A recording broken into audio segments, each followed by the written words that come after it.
Cake কেটে নিজের ডিভোর্সের অ্যানিভার্সারি পালন করলো আখি। আজ এই দিনেই আখির সাথে আহাদের ডিভোর্স হয়ে গেছিল, তাই তো এই দিনটা এবার নিজের মতো করে উদযাপন করলো আখি।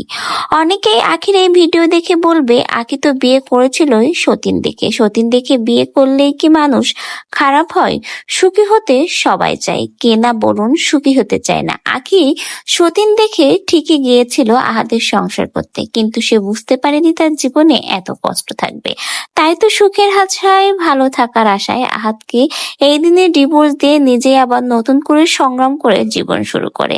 আহাদের সংসারে থাকতে আখি কেমন জীবন কাটিয়েছে এবং আহাদকে ডিভোর্স দেওয়ার পরে আখি কেমন আছে, এটাই কিন্তু আখি তার এবার একটা পোস্টের মাধ্যমে নিজেই তুলে ধরেছে।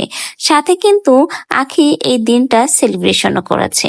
ঠিক এই দিনেই 19-25 সালে 1 বছর 9 মাস 3 দিনের সংসারের ইতি টেনেছিলাম। আজ 19-26, আলহামদুলিল্লাহ এতটাই ভালো আছি যা তোমরা আমাকে দেখলেই বোঝো। হয়তো এতদিনে আমি ট্যাশ করতাম, কিন্তু আমার মা বাবা বোন তাদের জন্য আর তোমাদের ভালোবাসার জন্যই আমি বেঁচে আছি।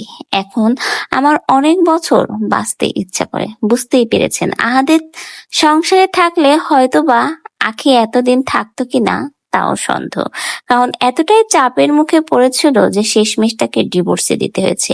একটা মেয়ে কখনোই সেধে তার সংসার ভাঙতে চায় না, চেষ্টা করে সংসারটা টিকিয়ে রাখার, কারণ ডিভোর্সই তকমা কেউ তার শরীরে সহজে লাগাতে চায় না। আখিও হয়তো চেষ্টা চালিয়ে গিয়েছিল, কিন্তু আফসোস শেষমেশ ব্যর্থ হয়ে এই ডিসিশনটা সে নিয়েছে। তাই তো আজকে আখি স্বাধীন, নিজের একটা পরিচয় তৈরি করতে পারে।